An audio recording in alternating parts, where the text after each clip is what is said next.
ఇలాంటి ధైర్యం లేని జనాన్ని పెట్టుకుని వీడేం చేస్తాడు?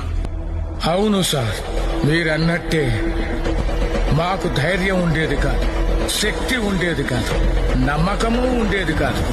చావు మా మీద గంతులేసేది. కానీ ఒకడు అడ్డం నిలబడ్డాడని వాడిని ఖాళీ ముందు తల నరికాడు కదా.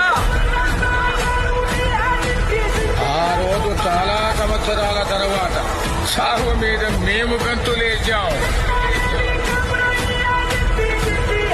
వాడు కత్తి విసిరిన వేగానికి ఒక గాలి పుట్టింది సార్. ఆ గాలి నరాతీలో ఉన్న ప్రతి ఒక్కడికి ఊపిరిచ్చింది. మీకొక సలహా ఇస్తాను, మీరు మాత్రం అతనికి అడ్డు నిలబడకండి సార్.